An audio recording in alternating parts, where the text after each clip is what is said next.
It's Friday.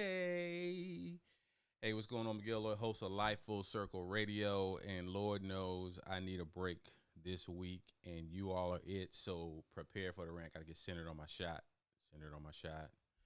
You guys are gonna get all the smoke. Yeah, I said it. I put a little C in it and everything. You can get all the smoke today. Um, so today we're going to be talking about a few things. We're going to talk about Rush Limbaugh passing. We're going to talk about Herschel Walker doesn't believe that black folks deserve reparations. I pause for effect. We're going to talk about Ted Cruz. Ted Cruz decides that while his people are in Texas with no electricity and water and their pipes are bursting, he decides he's going to go drop his kids off in Cancun. Not round the corner to go to gymnastics practice. He's going to go drop his kids off in Cancun, and we supposed to believe that. I need a cuss button that goes there, but anyway. And then we're gonna looks like Kim Kardashian is filed for divorce. We're gonna talk about that. Governor Cuomo of New York is in hot water. We're gonna talk about that because we are fair and balanced around here as much as we can be, especially when I got my sister girl over there. Let me see if I can peek in the green room. Has she shared it? Is she tweeting? Is she doing the Twitters? Is she doing? Are you doing the Twitters and all that? The Twitters, you are so old. That's so ridiculous. And no, I'm not doing the Twitters. I repost so people can join. I'm with Miguel. It's been a long week. Let's do this. So we got all the smoke. We got a whole lot going on. Whole lot going on. Of course, we one week closer to the babies. I got to get used to saying babies. Well, Yeah, man, I'm ready you for the these kids to pregnant get one. here. I'm ready for these kids to get here. Like I'm done with this. Between the heartburn, the not being able to sleep, I just want to see my feet. That'd be nice. Like just seeing my own feet would be would So be just great. know, life has changed. It's okay. Your husband's still gonna love you regardless. You gonna love them Now kids. I have only gained 28 pounds this whole pregnancy, Okay. so I'm gonna bounce back pretty quick. Thank God.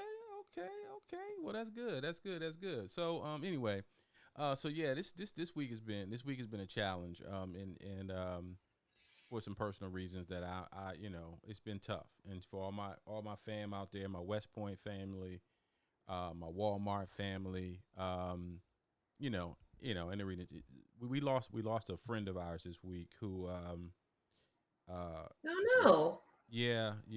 tragic incident, and we don't know all the ins and outs, and I'm it's on Facebook, so it's not, and people watching the show, a lot of people follow me and they follow my wife, and they know what's going on. RIP to my man, Noah Johnson, West Point graduate, veteran, and a member of Omega Psi Phi Fraternity Incorporated, and just all around solid guy.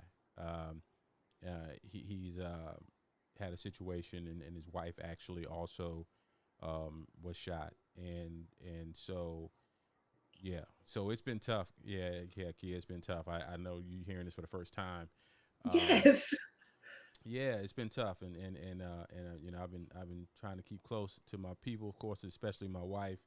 Trying to keep an eye on her, and just wrapping your arms around everybody in your community. This is one of them community issues, man, that you just trying to figure out what's the best way to deal with it. And so we just gonna keep pushing. So RIP to my man Noah Johnson. God bless his family. He's got two children. And his wife. His wife is as at last we heard, she's made it through surgery. And let's pray that she continues, that she'll live, and that's what's most important to hear, right, and most important right now. So that's kind of what we're dealing with. But hey, we keep it. We're gonna do our best to keep it moving, and so we're gonna jump into this show. Let's get into it today. So, um, when we look at what is going on out here, let's talk about, first off, Rush Limbaugh. So Yeah. anybody, so you know what? Let me let you. I ain't even letting you set stuff up. You go ahead and set it up. Go ahead, set up for people who don't know who Rush Limbaugh is. If you don't know who Rush Limbaugh is, you're kind of stupid, and it's not our problem. But Rush Limbaugh is basically the godfather of conservative radio. I mean, he's been in the game for, would you say, 40 years? Is that a good estimate? Yeah, at least 40, at least 35.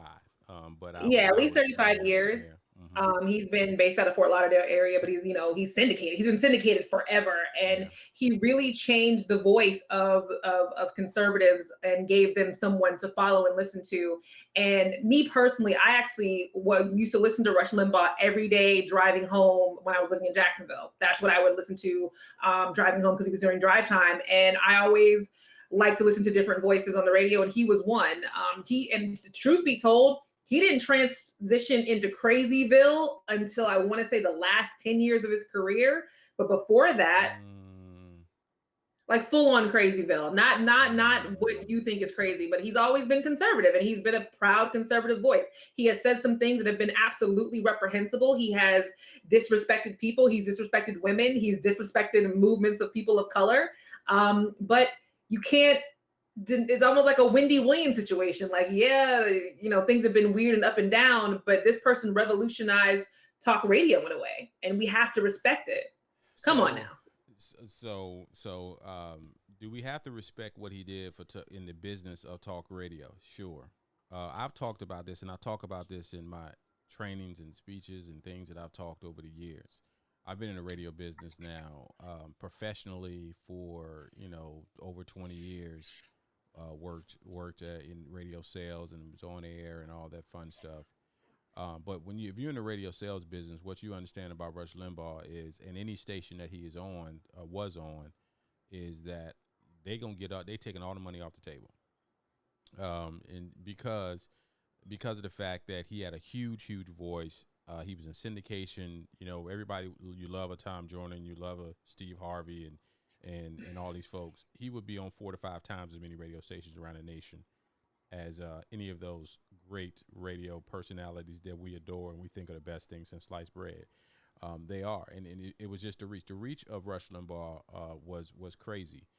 The thing about Rush is that, like you said, Rush conservative, call it what you want. Coming down to calling Michelle Obama, names, very, very derogatory names. He called a young transgender. Lady, right. Calling the young lady from Georgetown who was who was, I think she was giving a speech on Capitol Hill about contraceptives, and he called her a slut, I believe it was. Y'all not gonna get the Fox News rendition of Rush Limbaugh on Live Full Circle Radio. No. Like, let's not negate what I said. What I'm saying is he changed the game. Yeah. But this is not putting to rest some angel that was this amazing, right. Michael Steele type of conservative. Right. Rush Limbaugh was. It's hard. That's the thing. It's weird with men like him who you changed the game, but did you change the game for the better? Oh no. I mean, he definitely didn't change the game for the better. He changed the game for himself, and he changed the game for people who don't understand. Rush Limbaugh probably was the second most powerful conservative voice today, behind Donald Trump. And before Donald Trump became a fake Republican, he was the most powerful conservative voice in America. But most people don't know about it because of the fact that most of America, as in Democrats or liberals or you weren't listening to him. But there were people that were listening to him all day, every day, similar to what Kia just talked about. And they're not listening to him from the perspective of the way Kia was listening to him and trying to get, there are people who lived and died by what that man said. And if that man said that the sky was green, they would be like, well, maybe it is. It was really, really dangerous what he was doing. And to your point, the last 10 years, he was horrible under the Obama years. Oh yeah, I think the Obama years, I feel like that's when the change happened. Mm-hmm. Like beforehand, he would say his things, okay, whatever. He would say his weird things and be a little off color, like, okay, I don't know how I feel about that. The second Obama got elected, it turned into, and it almost felt like an I hate black people in power situation. It was very odd. It was odd. He was a definition, the personification of white supremacy. If you are a white male who is fragile, you were afraid of Obama and the Obamas and the influence and the power they had over this country. And he had no qualms about that, the way he positioned himself. You go back to the early 2000s, the late 1990s, early 2000s, and he when he was talking about Donovan McNabb, he was on NFL, I think Fox's NFL coverage for about 4 weeks. got up there and talked about how the NFL is desirous of seeing a black quarterback succeed. Yeah, we want to see a black quarterback get a shot. And to this day, I believe that that Donovan McNabb had a Hall of Fame career, and he should be in the Hall of Fame. But nah, you're not gonna get the Fox News 4 straight days and all this great. And here's one thing I was really I was disappointed about was what's my man, the financial guy who does all the financial work out of Tennessee. Lou Dobbs. No, no, no, no, no. Somebody dropped in the chat. Anyway, he does all of the work around financial literacy. A lot of churches use his curriculums in financial literacy. You know who I'm talking about. Anyway, but he's somebody that across the board people really like the guy. But he came out with this glowing post about Rush Limbaugh, and it was disappointing to see him do that. But he comes back to this conservative Christian world, and there's just so many things that will be excused in the conservative Christian space. Dave Ramsey, thank you. Somebody dropped in there for me. I appreciate that. Oh, Dave Uh, Ramsey. yeah, there's so many there's so many things that are excused in the Christian world, and I just sit back and say Rush Limbaugh should be somebody that's the issue. A lot of people, when I get into these debates with people who always have something negative to say about Christianity, and I try to I try to no, no, you gotta, but then it's crap like that just makes our world, our jobs as Christians to fight that fight so difficult, because you got somebody like Dave Ramsey, who is a well-respected Christian financial guy, businessman, and you coming out here singing the praises of one of the most vile, racist human beings who ever had a microphone, and who used it as such a way. And I get it. You say he wasn't that bad, but that ain't what I heard. Also, I think a lot of people negate the fact that the Trump persona that you've seen as president is Rush Limbaugh. It is Rush Limbaugh. That's not Mm-hmm. Donald Trump. Always used to be like that. That's not how Right. anybody remembered him. It wasn't until he all of a sudden became a Republican, he took on this Rush persona of Yep. like he saw this works on the Mm-hmm. radio. People really worship Rush Limbaugh. I want them to worship me like that. So Yep. I'm going to duplicate this, and Yeah. he did. And regrettably, it seemed to have worked, and now there is a huge cult following. Rush Yeah. Limbaugh should have never gotten the Medal of Freedom, or what isn't it called, the Medal of Freedom? Yeah. Freedom? Yeah. The That was a joke. Medal of Honor, Medal of Freedom. Yeah. Yeah. That was a joke. That was the personification of, when you have voting matters, and when you have the power, you can do what you want. And Trump was, I watched the whole Trump, and it goes back to the reason why I was not surprised when Trump won, because I worked in the radio business, and I watched the level of influences that Rush Limbaugh's had. Now we're getting ready to see a free for all. We getting ready to see, in my opinion, because of how valuable that real estate is. Who's going to be the next nut job that's going to take over and try to grab Rush Limbaugh's audience? Who's going to get that? I think he's on from, I don't know if he's on from 3 to 6 in the afternoon, East Laura Coast. Trump. They're trying to boost Laura Trump as the next conservative voice. You can kiss my black used to be flat butt. How on God's green earth are we now boosting up the dumb Trump's wife? The dumb Trump. I mean, they're both dumb, but he's dumber than the other one. He's got a little like special needs in there. Like, how are we boosting his wife up? She has no education, no talents, no skill.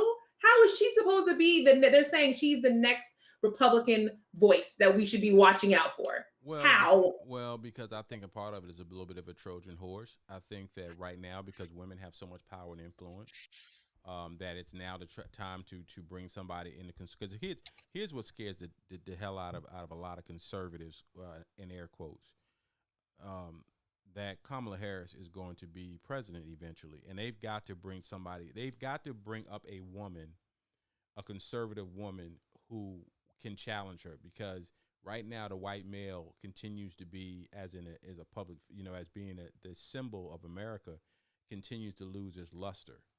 And so I wasn't surprised. I didn't think it was going to be Laura. I thought it was going to be Ivanka. Remember, I've said that on the show before. I thought Ivanka would be, Yes. but I think Ivanka's image is being tarnished, and I don't really think she has a temperament to want to really be a public figure like that. Because even during those 4 years that Trump was there, she wasn't really. that visible. You know, Jared with his vampire looking behind was more visible than Ivanka was during that time. And so I don't know. I've heard this. I heard Laura. They trying to put her up to run for Senate in North Carolina. Yes, Lindsey Graham is the one who said Yeah. on the Fox interview that said, "Hey, Laura Trump can take the seat," and it's almost. I want to know what Trump has on all of them. Like I have to know. It has to be something Oh, because it doesn't make any sense. it makes perfect sense because he has the voters against them. These No, no, no, people. no. I mean, even before that, because they were all Mhm. talking so much crap about him before he got in. They were like, "Oh, if we vote for him, this will happen." Then Right. all of a sudden, it's like he has some porn tape of everybody of them like sleeping with priests or something, and he's I holding the like, "Hey, if you guys don't go with me, I'm gonna release this." That's to be the only way that this makes sense because no we've no. seen them turn on Liz Cheney. Let me tell you why it makes sense to me. Yeah, the whole Cheney situation is crazy to me because, of course, who her daddy is. But what makes sense of it is January 6th. He can hold that over their heads now and say, "You want some more of this? You want some more January 6th? Not do. That's what's coming until they get to the point that the conservatives, Republicans find a way to minimize his level of influence. We're going to have a problem with Trump. And so now they're trying to find. Here's the thing. Here's the funny thing. Who's getting ready to try to save America now?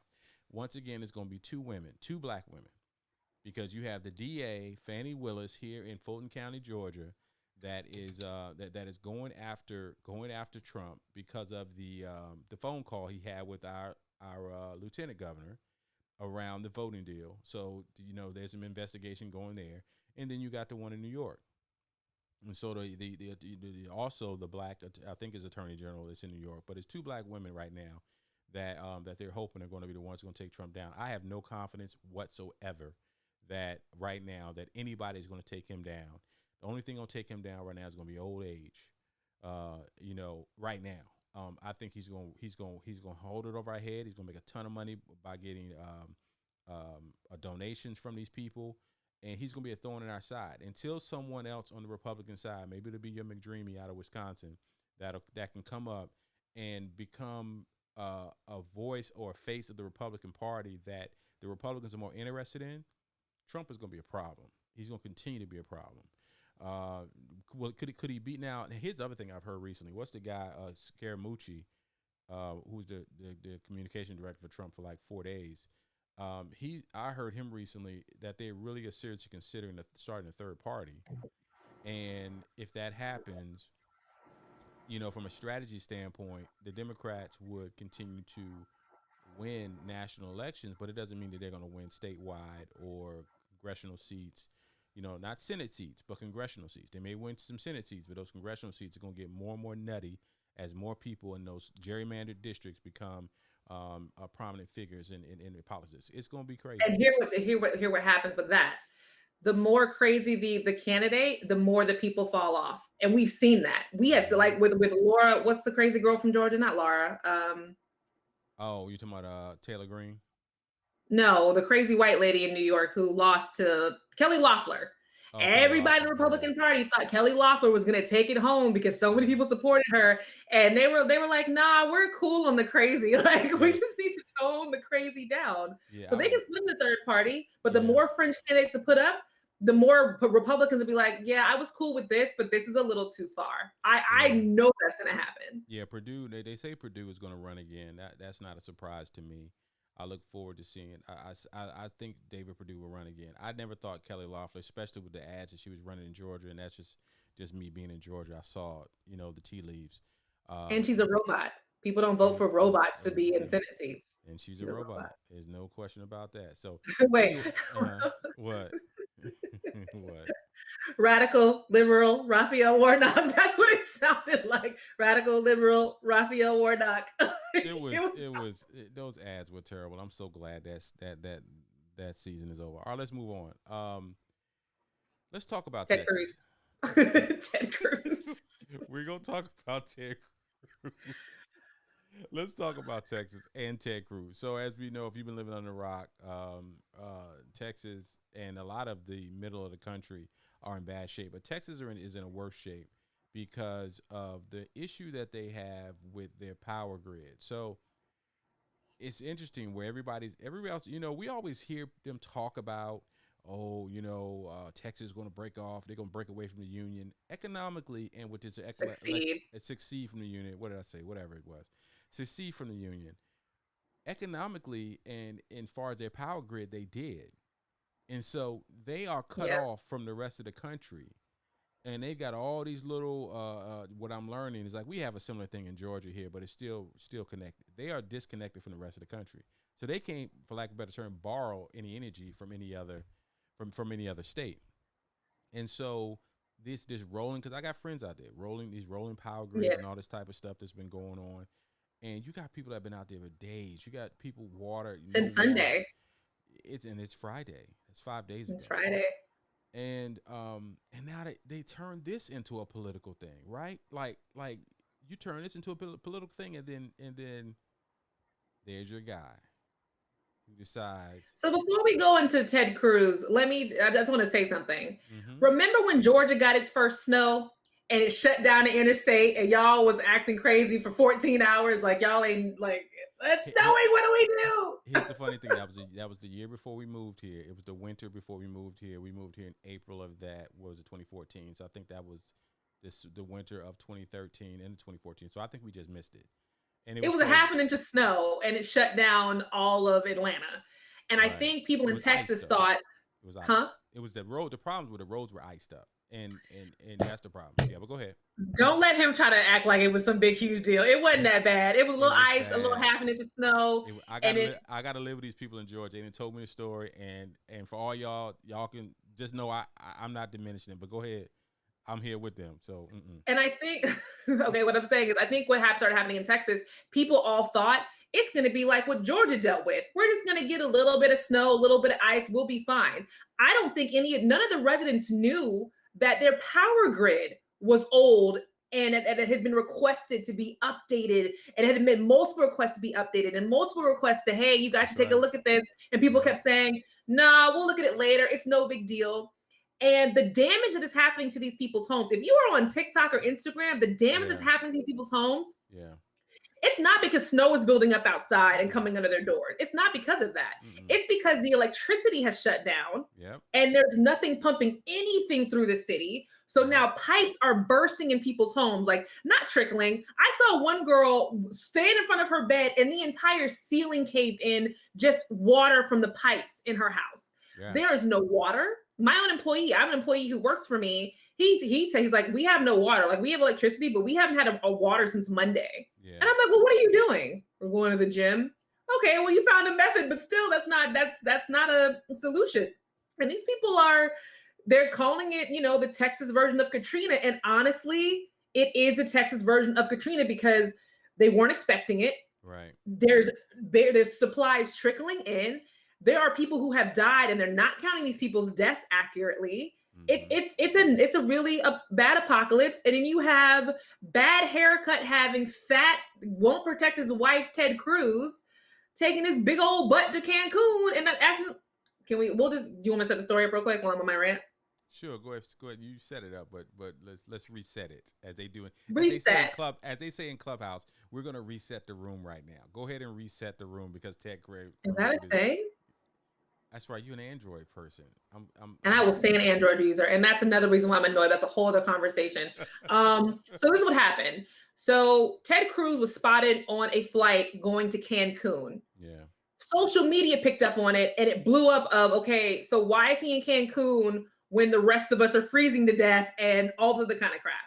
So I guess he hears all the bad social media. He comes back. The first story he said was, oh, I was only going for the day. I was going to drop off my daughters in Cancun with my wife. Mind you, as he's getting off of the plane, he has a giant, carry-on luggage. Like he's rolling behind him. Like that wasn't a one-day bag, sir. That was a full-on, I'm staying for a couple of days. Then the story turned into, it was a mistake. We were only going to do something. It was something really stupid. That was the next story. The third story ended up being that, oh yeah, I was going to go till Saturday. It was a bad idea.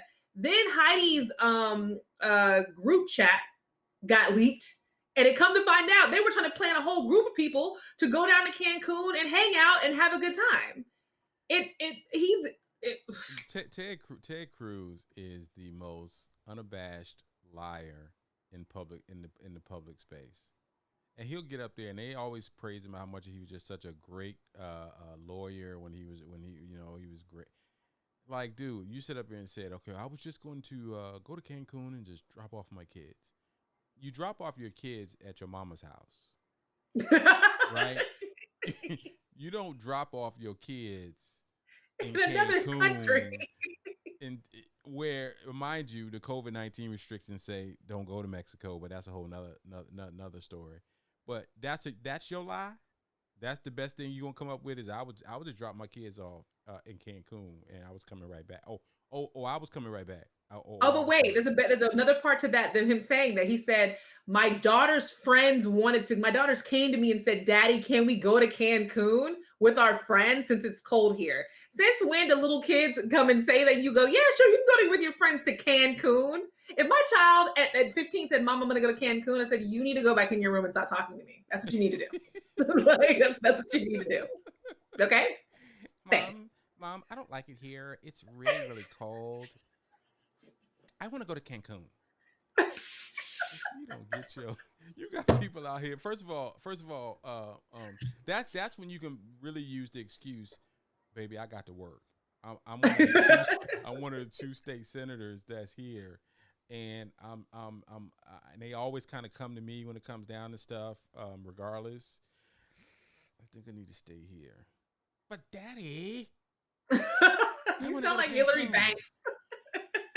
This is just ridiculous, man. I look at this stuff and I just said, but there are people out here defending this clown. Like, yeah, he just wanted to take care of his family.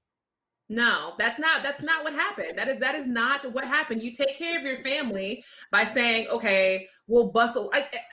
He said he was going to work remotely, and it was just very convoluted. It didn't make any sense. And you can't. Here's the thing, Ted Cruz. You can't use the "we're gonna work remotely" thing. We're all working remotely. Yes. And try again. Try again. No, you need to stay your behind right in Texas and do your job. And even better, if you wanted to protect your family and go somewhere else, you could have just gone to Louisiana. You could have gone to another state and been like, yo, I really need to get my family out. And why'd y'all leave the dog at home if y'all so worried about everybody else? Y'all left y'all dog at home. They did not leave their dog at home. Please tell me they did not leave their dog at the crib. Listeners, please tweet in the box pictures of that poor dog in the glass door. Like, y'all just gonna leave me here? Y'all just left me here? For real? I'm here by myself. Yeah, here's the thing. He's a joke. He's a joke. I really want you to get your people. I need you to get your Republicans.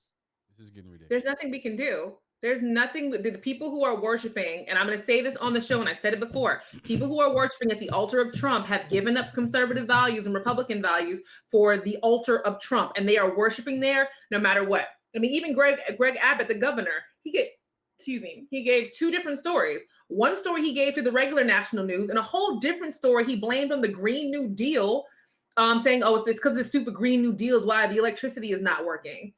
What are you talking about? He gave that story to Fox News. It's like they give meat to their base, and then to the rest of us, I'll give the reality. Because the meat to the base, we know they're not going to go to another channel. We know they're not going to research. Yeah. Just like right now, the people are saying, well, why hasn't Biden said anything? Why hasn't he tweeted about what he's going to do? Because Twitter is not a platform that normal presidents use. He went to FEMA. He went to the right channels to have information delivered properly. He's not going to put it on Twitter. Oh, well, he's not doing this and that. How would you know? If you're only on Twitter and not watching the news or reading the AP, you have no idea what's going on. This is not Trump. Yeah, I just, I need you to get your people. I don't know what it's going to take. I don't know what it's going to take. Trump's going to have to die. And that ain't gonna happen. No, and that's not I'm not saying it in a violent way. What I'm saying is the only way I feel like the grip will be loosened up is if like he passes away. And I'm not advocating for his death. I'm just saying, you know how when a witch dies and the spell breaks? It's like one of those situations. You know what? I need to get that scene from The Wiz. Every time we just play that thing when everybody starts dancing when the Wicked Witch died. That I need to drop that in here somewhere. But up until then, we just gonna have this. I hate that thing. It sounds I like know, a I rusty know. wheel or Look, bird. It does not sound like crickets. but I play it to annoy you. Got it. Well, I'm Mm-hmm. annoyed as a Republican. Greg Abbott. Oh, one more thing I want to bring up about this situation. Mm-hmm. Donald Cokehead Trump Jr. decided to give his comment, and basically he thought the governor of Texas was a Democrat. What? Okay. He thought the governor of Texas was a Democrat and was all over Twitter saying how, see, look how you guys are worrying about Ted Cruz. What about your failing Democratic governor? I'm like, boy, if you don't put down the coke and pick up a book and stop playing around with people. All right, let's move on. Hey, I pray. Hey, yeah, this means something right here. Radio Who's veteran. Jerry Carter? First of all, he's part of the greatest fraternity known to man. Oh, he's But an alpha? you know what? Why are you looking? I almost What's cussed with right the there. death stare? I almost cussed right there because but Jerry's a one of my old radio compadres who has a golden voice. He says he likes our show. I got that joke off so easy, like flawlessly got that joke off. Nah, Yes. I really almost cussed, but we're not gonna do that. We're not gonna do that today. I'm not gonna follow. I'm not gonna follow what your potty mouth last week, man. I was like, I need to call HR on you because you was just off the chains last. I had Tourette's. It's the pregnancy. It'll go away. Don't blame it on them babies. Don't blame your salty language on them children. Them children ain't done nothing to you, but they just trying to live. That's it. All right, let's move on. All right, let's get into this here. Oh God. Once again, you lead this. Yeah, I'll do that. All right, so Herschel Walker. Herschel Walker is you know, Herschel Walker is for many of us a little bit older, longer in the tooth. He was a great, one of the most amazing athletes of the last 40 years. This guy still at almost 60 years old will probably do push-ups as handstands. But he is a traditional Georgia guy, and I don't like to use them colloquialisms about black folk. I just don't. But anyway, they've been running him out there recently as being the face of black folks. Here's the thing, conservatives. Here's the thing, conservative folks. Herschel Walker don't represent us. He don't. Ain't nobody checking for Herschel. Ain't nobody out here checking for Herschel Walker and his opinion about nothing. So you running him up there and trying to get some images of him talking this nonsense. We don't care. But I want to give y'all some sound from Herschel Walker, and he testified via Zoom against Congress about reparations because he doesn't believe that black folks need reparations, and this is what he had to say. We use black power to create white guilt. My approach is biblical. How can I ask my Heavenly Father to forgive me if I can't forgive my brother? I never want to put anyone's religion down, but my religion teaches togetherness. Reparation teaches separation. Slavery ended over 130 years ago. I'm back. How can a father be asked his son to spend prison time for a crime he committed? In the case we speak of, we're researching farther back in history, a history many are not taught or spoken about in school. America is the greatest country in the world to me, a melting pot of a lot of great races, a lot of great minds that have come together with different ideas and make America the greatest country on earth. Many have died trying to get into America. No one is dying trying to get out. Okay, so let me unpack this nonsense this clown just said. Number one, I am so sick and tired of these folks hanging out with these conservatives and touting this nonsense about Christianity. Like, don't no other religion in the world preach togetherness. Like any religion worth its weight in gold is not preaching about separation. Not Muslim, not Islam, not Buddhism, not you name it. Everybody is really a amalgamation of treat each other with respect and love. So all this about my religion teaches about togetherness. And here's the second thing I'm gonna unpack. In what document, who is in what ADOS, what Twitter feed are you reading where Reparations is preaching about separation? Reparations is talking about being able to, for there to be some sort of comeuppance about what the damage that this country did to African Americans. You gave the Jews reparations. You gave Japanese The Asian reparations. community. And now all of a sudden, when it's time for black folks to get reparations, you got clowns like Herschel Walker, want to tout out there and say, I don't think black folk need to get any reparations. Why does he talk like a slave? I'm sorry, he talked like a slave. Why does he you want me to listen to you, but you talk like a slave? Like, we going down to get this cotton for Massacum, and like that's how he speaks. I work so hard. I work so hard not to use the words that that come immediately to my mind. Say it. I will not say it. I will not say it. I will just let my friends say it. I didn't say it. I just put the comment on the screen. Major alert. So here's the thing, man. And Calvin, that's my man. And I try not to use words like that. But what'd you say? But God, Herschel, like, dude, like, part of it, his rant comes back to black folks being self-sufficient. That part I get. We need to be self-sufficient. We need to have owner-owned businesses. We need to, but it ain't easy, my man. For years when it came down to when soldiers came back from World War II and they were giving white soldiers loans and building wealth through their homes and not giving it to black soldiers, that was reparations. That was a government handout that they did not give to the same men who gave up their lives and sacrificed just like the others. It's not even just that to me. I think people keep looking at reparations as just a part of the slavery industrial complex. It's not just that. Think about people who didn't get loans from white people and figured it out. In Tulsa, I use Tulsa as a perfect example. They built a whole city, a thriving city. Then white people burned it down based off the stuff they knew from slavery. Every time a black person would try to start a city, they would find a way to burn it to the ground. Yep. So this is not just slavery reparations. This is years of we didn't need you guys. We built it up. Oh, then you burned to the ground. Oh, we built it up again. Then you burned to the ground. That's what the reparations is to say, we've messed up over the past God knows how many years. Here is our apology and acknowledgement that this did happen, and how we want to fix it. It's not just about slavery, because black people, which some people seem to forget, started really thriving. A lot of black people started thriving after slavery, regardless of what white people tried to do. Absolutely. And they still found a way to kill it. Because they don't want to leave us alone. People like, white supremacists will never, want to leave black folks alone. If you leave us alone like they did in Tulsa, and not full disclosure, partial disclosure, I'm working on something really big around the commemoration, 100 years of the Tulsa riots. It is 100 years. It was 1921. It's now 2021. So it's the 100th anniversary. I hate saying anniversary around this because it's more of a it seems weird.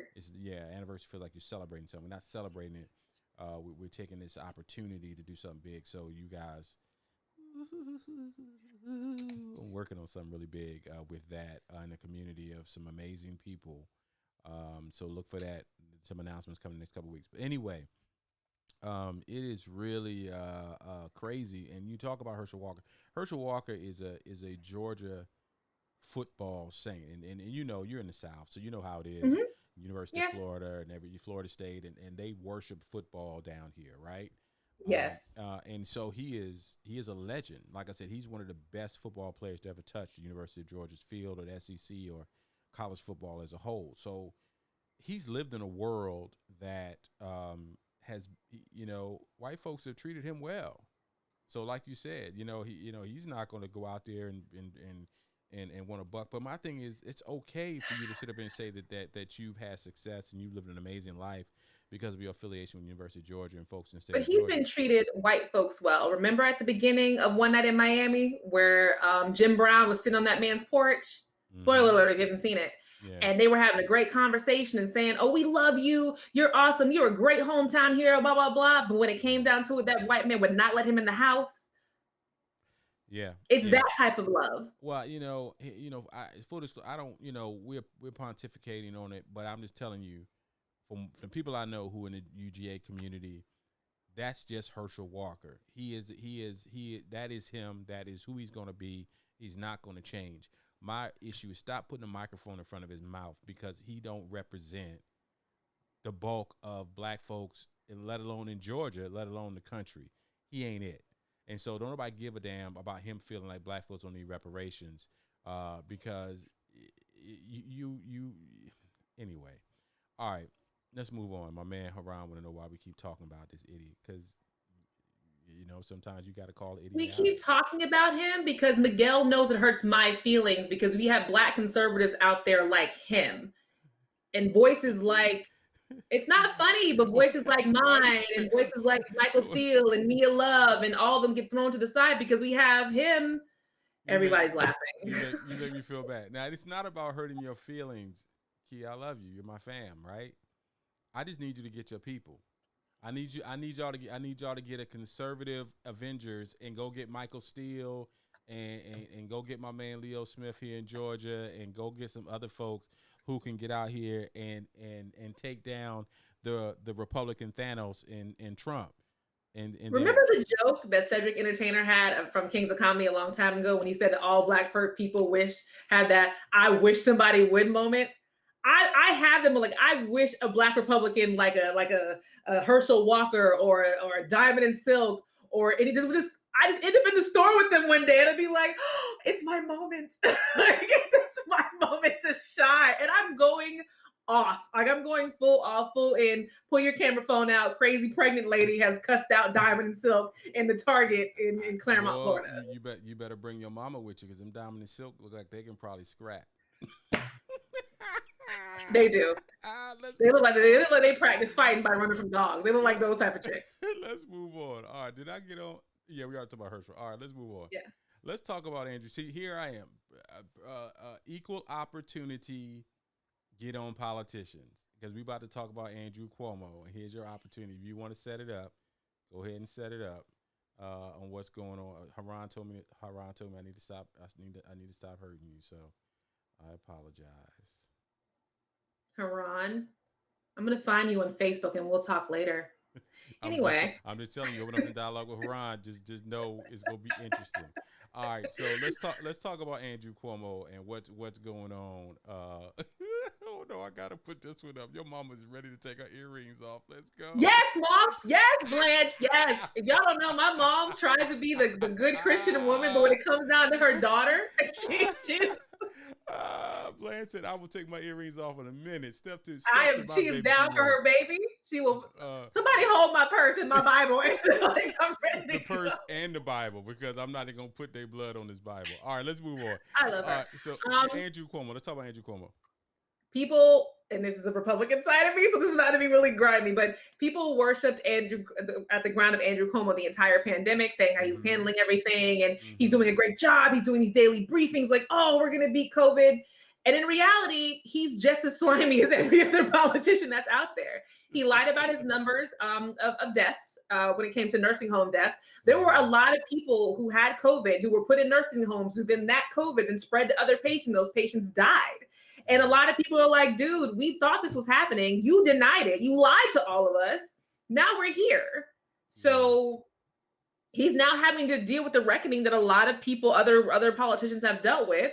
And it's completely fair. I don't understand why he just won't take responsibility and say, maybe I didn't handle this the correct way. He's doing the Trump thing of, oh, I didn't do anything. Like, I don't know what you're talking about. Like, everything is fine. Like, it's not my fault. Like, stop it. I think. Let me see. I think we got some sound from Andrew Cuomo. Let's listen to the brother. He's about to lie. I'm not going to let you hurt New Yorkers by lying about what happened surrounding the death of a loved one.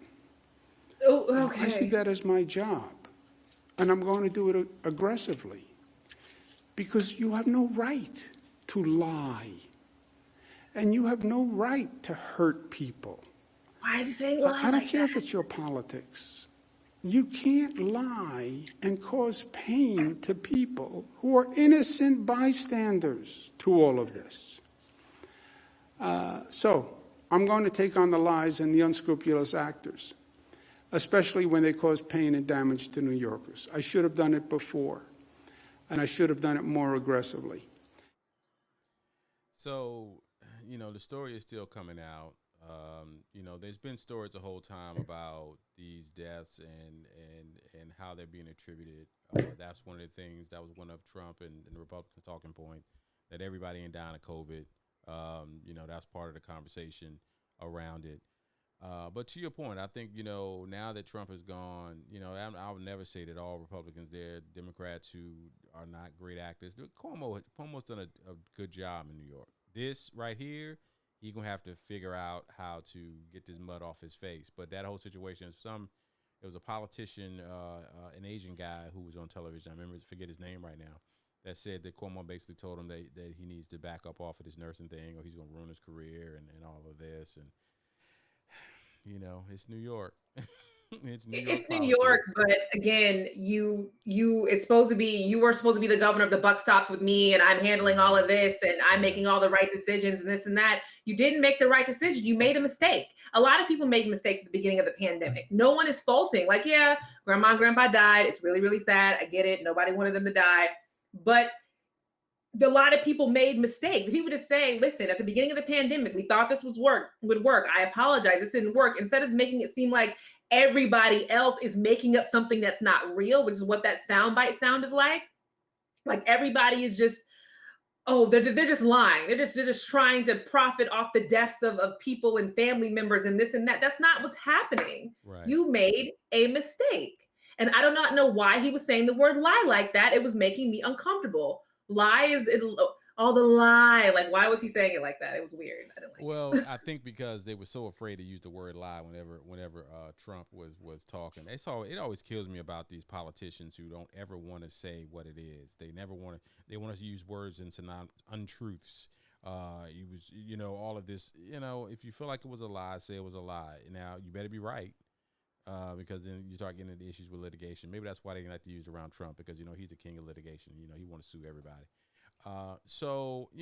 It's going to be, but here's the thing. Here's what's happening. Trump is no longer the only villain. Dealing with villains is very profitable. And Cuomo is an opportunity for him to be a villain right now. So let's see how, what he does with it. But bottom line is, the moral to the story is that COVID is still here, it's still real. And, these people need closure if they're losing their families and their loved ones. And so they got to fix this crap.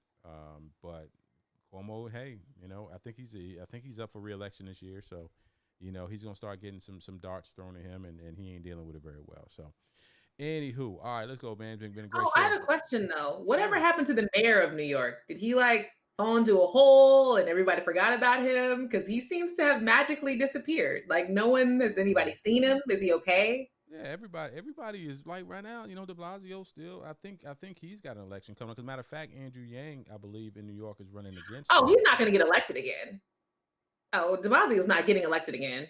Okay. They'd rather elect a sock puppet with a face painted on it. They're not electing De Blasio again. I think all New Yorkers, Republican and Democrat, have come together and said, we like the whole white guy married to a black woman thing. It was very unifying. And then they're like, let's just get a regular person now. Let's just do somebody regular. We will see. We will see. I'm not so sure. I think that, it's just it's like the crucible now. Trump was the crucible. Everybody was burning hot when he was in there. Now it's starting to settle down, and we'll see around the country how everything is going to fall. Let it fall where it may. So, all right. So let's move on. We've been rolling today. Yang is definitely running for mayor of New York. That's going to be interesting because I think he came out and was complaining about the size of his apartment or something, and that it was something about he's got a daughter, a family, and 2 kids or 1 kid, and the apartments in New York are so small. Because I don't know where he's from. I don't know. He's from LA. Then why'd you move your stupid butt out there if you didn't want a small apartment? That's New York style, dude. Either pay more money, get a bigger apartment, and move your stupid butt back to LA. Right. Yeah. That's the So he's supposed to be running for mayor of New York. But it's interesting what's been going on. All right, let's move on. There's a couple of stories too, and I want to, we got to always spread some good news too. And I got to remember where I posted it. There's a two things I found out recently. Norfolk State University, my alma mater, back in October, they got smack your desk again.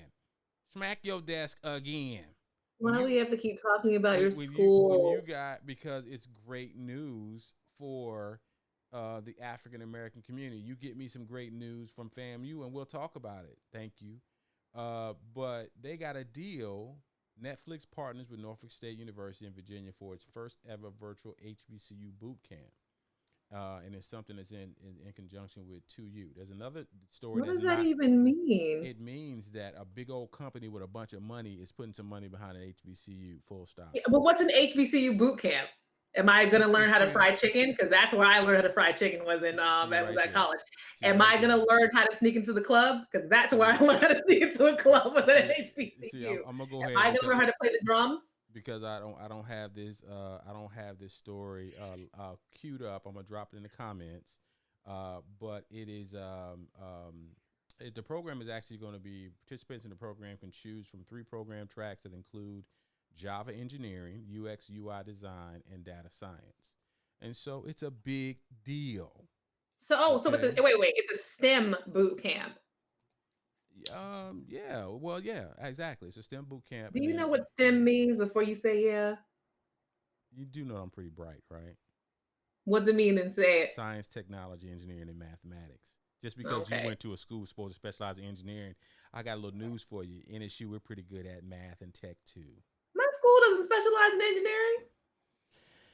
You gotta let y'all tell it. Y'all specialize in everything. All right. So anyway, pharmacy. That's what our school does. Pharmacy in the business school. Anything else, you just there to hang out. You there to hang out. That's funny. So, and then there was another big announcement with Morehouse. Morehouse had a program, and it's a lot of stuff going on in Atlanta. Microsoft just announced they're getting ready to do a whole bunch of stuff here in the AU Center. And they seem like this company too. We got to keep an eye on this company 2U, because the program I just talked about at Norfolk State was in association with 2U, and so is this program at Morehouse. I just realized I made that connection, and so this one is they have a partnership, and let me see. I'll drop that in the chat too. So HBCUs is kind of the, everybody wants to adopt a HBCU. A few weeks ago, we had the ex-wife of Bezos dropping all that money on HBCUs. Hey, you better take it. And here's the thing. And then I was watching the game Nets and the Lakers, and they're going to broadcast a basketball or football game between Jackson State and somebody, because they know Deion Sanders is now out there doing so much, going out there, and so they're going to broadcast some basketball games on TNT or TBS, one of them. Everybody wants to grab themselves. Thank you, Trey. See, Trey lets you know. She says so much hate. You're always hating on NSU. It is hate. I'm not ashamed of that. It is hate. I hate talking about this every show. There's no you're not like calling me out or anything. I hate talking. Like if he brings up another Kappa situation, if we have one more Kappa guest on the show. Oh, believe me, I'm getting my little guest list together, and every banging Kappa I know is gonna be in the box with you, and I'm gonna make sure I put them right next to you, looking at you like the Brady Bunch, and y'all gonna love that conversation. All right, Mommy, if you're still on the show, do you know where my Miss Kappa Alpha Psi sash is? It is still in my room. If it is, no, but you always hating on the noobs, but all of a sudden you want to find your little sash, huh? Yeah, exactly. Yeah, exactly. And my trophy. Exactly. So rock with it. I'm good with it. You the one hating. All right, let's move on. What did we see? We talked about Cuomo. Let's move on. Let's talk about my man. So I for those who don't know, and I gotta set this segment up. My mic. I gotta set this segment up. Nobody muting your mic because you about to get an education. Prince Markie D of the Fat Boys, passed away, and it was, as far as I know, it was pretty sudden. Because recently there was, for people who may not know, Biz Markie is ill. Biz Markie, one of my favorite stations on Sirius XM is Rock the Bells Radio. Used to be Backspin, now it's Rock the Bells Radio, because I love hip hop. Full stop. LL Cool J about a year or two ago, he took it over, and now it's just really dope.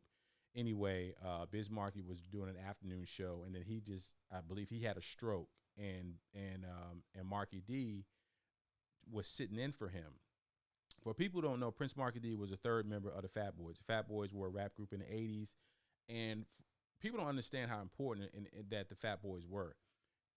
They were one of the first groups to become very commercial. They had a movie back in the 80s, I think, called Disorderlies, I believe. With at the time, it was Rodney Dangerfield, who was a huge old white comedian at the time. Everybody loved Rodney Dangerfield. You get no respect, all that.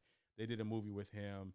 But when you think about the commercial success of hip hop, at the forefront of the commercial success of hip hop are Run DMC, LL Cool J, and the Fat Boys. Because, you know, you start talking about beatboxing, everybody loves Dougie Fresh. Dougie Fresh is you know, original human beatbox, but they had Buff. Buffy was the beatbox guy for the Fat Boys, and he was very good. Those guys were really talented. They were great MCs, they were very talented. They just were big guys. And so my movie, that's one of your, you know, you got to go to Prime, Amazon Prime or something. Go watch Crush Groove if you want to get yourself a little history on hip hop.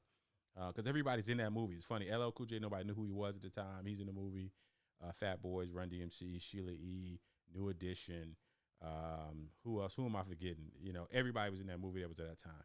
But Markie D was on the radio like last weekend. He was on the air. I think I heard him probably when I was in the car Sunday or Monday, and then I pulled up yesterday, and he was dead. I haven't heard what happened. But here's the thing: in the 90s and 2000s, he became a popular producer. You know, I didn't know that he actually produced Mary J. Blige's "Real Love," wrote and produced that. And so, R.I.P. to Markie D. You know, man, I think about Heavy D. I think about Markie D. I think about you know, some of these hip hop legends, Guru, and some of the other ones who, you know, you wanted to be able to see them when we in our 50s and 60s and want to do them like the jazz concerts, and they're not here. So. R.I.P. to the man, Markie D. You got anything at all? Have you hit the Twitters, the Googles? You ain't learned nothing about Markie I wasn't D. even paying attention. I wasn't even listening. My mic wasn't even on. I muted it on my end. But honestly, I'm fine not saying anything because this kind of hip hop is your thing. This is your arena of expertise. Yeah. Well, you know, I only laugh because girl, you something else. Look, one of our listeners said she even had the Fat Boys lunchbox. Yes, she had the Fat. So here's a demographic conversation. You're the millennial, we the Gen Xers, and they, you know, they are part of our generation. They are part of our. Who's it? Justin Timberlake. I think we had this conversation with you before. Like, who was your people? Was it Justin Timberlake and NSYNC and Backstreet and? That wasn't no, not hip hop. Are we talking rap wise? Because rap wise, my generation would be Method Man, Redman. No, you're not claiming Wu. You're not claiming Wu-Tang. No. I didn't say no. Stop. I didn't say Wu-Tang. Did I say Wu-Tang? No, I didn't. I said Method Man and Redman. Remember when they became a group? You're not claiming Meth and Red either. They ours. Try again. Who you want? You want Lil Bow Wow? Who would be? Lil Bow Wow? You can have Lil Bow Wow. No, Bow Wow was after. You can have Lil Wayne. You and Bow Wow about the same. No, you're right. No, you're right. You know what it is? It's that Lil Wayne, Young Fresh. It's not Young Fresh. I'm sorry. Lil Wayne, the Barbie group girl who's now had a baby. I can't think of her name for some reason right now. The Barbs, Drake. That's our generation. That's my generation. I don't know who the Barbie person you talking about. Yes, y'all got Drake. Nicki Minaj. Sorry. Nicki Minaj. Yeah, Nicki Minaj is yours. Yes, absolutely. We got Lil Kim. Y'all got Nicki Minaj. Yeah. So basically, we got the same person in different rapping. Yeah. Well, you know, that's a whole different conversation. Lil Kim was the blueprint. Lil Kim and Foxy Brown were the blueprint of this generation of ratchet female MCs. But anyway, RIP to my man. You know, I have fond memories of Markie D and the fact that he was back. There was a video I saw recently. I'll try to post it on one of our social accounts. It was him telling stories about partying with Eddie Murphy. It was pretty funny. It was pretty doggone funny. All right. So, let me see what else we got. We got to do our social check-in. We got to do our social check-in. Oh, Kim Kardashian. Oh, is this part of our social check-in, Kim Kardashian? Yeah, Kim Kardashian is our social check-in. Let's talk about. I will let you lead this part of the conversation because you know I don't give a damn about Kim Kardashian. Go ahead. There's nothing to lead into. She finally divorced him, which she should have done a while ago. She should have divorced him when he started running for president. that should have been, maybe that's when she started really, I think maybe that's when she started really considering it, but I'm honestly happy she has divorced him. I don't really care for her. I think she sucks. I think she's a culture vulture, but I worry about the kids and what they're being exposed to. They're already being exposed to a lot from the reality TV world, but then to also be exposed to a dad who is this kind of mentally ill and doesn't want to get any help, doesn't want to fix anything, doesn't want to take meds. It's too much for little kids. Like, their kids are exposed to entirely too much. And at least she has removed them from one bad situation. Can we at least agree on that? Yeah, you know, Kanye will always be a conflict for me, because Kanye and just so you know, and I claim the old Kanye. Y'all can have the new Kanye. Just so we on the same page. Y'all don't get Kanye's mine. Kanye's ours, by the way. Yes, he is. No. You were old when he came out. Like, you were old. I was not old when you Kanye were in your 30s. came out. Yeah, sure. I was in my 30s, but that's not old. So he's not yours. He's my generation. College Dropout came out when I was in college. That means he belongs to us. I'm gonna need y'all to drop some in the comments. Does she get Kanye or now old Kanye? She can have new Kanye. They can have new Kanye. They can't have College Dropout is ours. College Dropout came out when I went to college. No. You can't have old Kanye. You had a mortgage, meaning you were too old to care about this type of stuff. Like, stop it. Like, you had a mortgage. I probably did have a mortgage, but I had a mortgage at a young age because I've always been about. Here we go. Haran said you get new Kanye. That's fine. Look up when College Dropout came out. For me. One vote for That's me. Fine. I have Google. College Dropout. The producer Kanye, exactly. That's okay. So there we go. The producer Kanye was dope. The rapper Kanye was trash. The first College Dropout and Graduation, the albums were 2004. I went to college in 2003. That means he belongs. It counts when you went to college. Anything that went to college with you. Oh no! How you making your rules up as you go? Just because I'm not making that up, because that's when I feel like when you turn 18 and you get into your own realm is when you can really start claiming music. And like, when you got to Norfolk State, didn't your music change really evolve when you got to college? When you were on your own, your parents couldn't say nothing. Oh, I was a slightly disrespectful kid, so I was listening. Okay, well, I respected my parents, and no, I really wasn't. I was sneaking big time in Pauline Lloyd's house. So College Dropout was my generation, was my college life all the way up until my late 20s, until I think his last good album was. Now, new Kanye is all y'all fault. I'm putting that all on y'all. Y'all was watching them and following them on the Twitter. No, and y'all it's was not sweating on so us. much. It's all on y'all.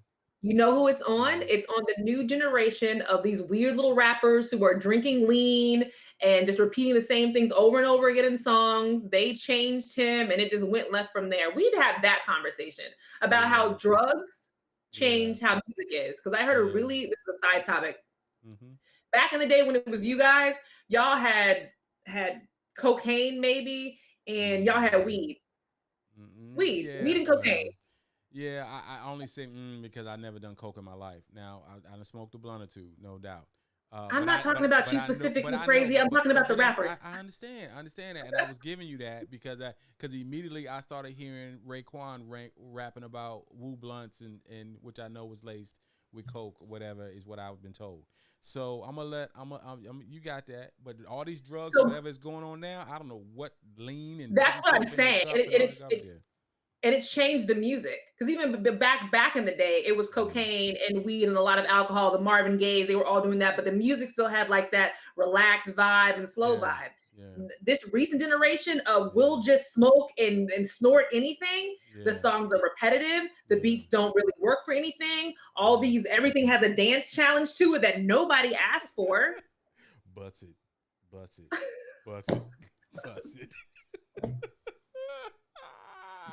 I hate that challenge. Oh my God! I saw I laugh with Trey because oh man, what's her name? Blackish. Tracee Ellis Ross, man. I was scrolling through when that busted thing was going crazy, and she looked like she was about to do it, and then when she dropped down, they had some video come up like, no, y'all not seeing my behind. Y'all crazy. Tamron Hall did it. And that was very interesting. I was did see like, Tom wow, Hardy. Tamron, you need to not, it's not made for everybody. But anyway, that's what I'm saying. I think it's an interesting conversation to have. But something happened to Kanye West. And I think you've mentioned this before. I actually think you've mentioned this way back when we had Life Full Circle Radio before, that once his mother died, it was like something clicked or shut off. Yeah, because Kanye is the type of dude you can't tell him nothing. I knew that from day one. I know people like Kanye. You can't tell people like Kanye nothing. They know everything, and even when they're wrong, they will never admit that they're wrong. And the only person I believe who can tell him that he was wrong was two people. His mama, and then after that, Jay-Z, and him and Jay-Z fell out. So, after that, he just off the rails. He's making a bunch of money. A lot of people coming to him, and they living off of him. Now he's getting sued because he didn't want to pay people when he made that gospel album. Got them people running around the country singing all them gospel songs. Oh, the whole choir is suing him. Yeah, the whole choir is suing him because he don't want to pay these people. He pulling a Donald Trump and all that and all these people. Man, pay them people, man. Them people got bills to pay, man. Them PPP checks have dried up, and they not getting a stimulus check. Get them people the money. Y'all can't play. What made me mad about that situation is that he made it seem like he had really turned his life around, turned it over to God, and that this was a whole gospel experience. A lot of people fell for it. I was like, no, this is some Jim Joe. Excuse me. I'm sorry. One thing about being pregnant, it just makes you burp for no reason whenever you breathe. It's awful. But he kept making it seem like he had turned a leaf and all that kind of crap. But it sounded like some Jim Jones drinking the Kool-Aid stuff. You got everybody matching, already weird. You got everybody outside or in like a weird space, already weird. And now you're turning all these secular songs into gospel songs, and some people fell for it. And none of this was religious. None of this was God related. Right. Yes. Hey, huh? Yeah, I'm still on the air. It's all good. You my wife. It don't matter. Everything, the world shut down when you come peeking. Hi, Tracy. Kia says, hey. Stay in the office until we get off the air. I have a lot of pregnancy questions I need to ask you. She said she got some pregnancy questions she needs to ask you. I need to make sure I plug up another mic so you can come on the side sometime and come. She said call her after the show. All right. So and that's pandemic radio right there. People come in your studio, you keep it moving. And especially, when and everybody saying hi. Everybody in the comments is saying hi to you, Trey. So, anyway, yeah, man. Kanye is that dude. Kanye is that dude that you just got to try to figure out how to just work with him, and who knows what's gonna happen. What else is going on social media? What you got? Let me check my thread before we move off to social check-in. Let me see what I might be missing. I'm looking on the thread, and it's really just there's now an art. This is stupid, but I think it's funny. Mm-hmm. There's now an argument on Twitter, and it's getting pretty aggressive about who the best Catwoman was from Batman. Who? So you got Halle Berry, and who else? Michelle Pfeiffer. Okay. Anne Hathaway. Eartha Kitt.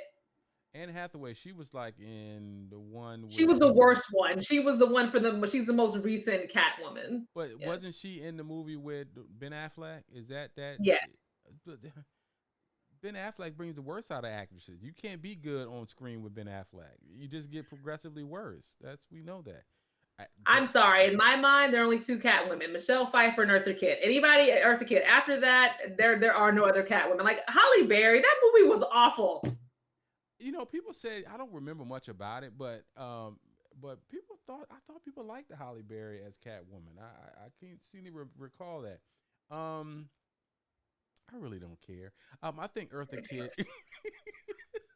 Fine, I'm just saying. You said welcome to the timeline. I gave you what I got.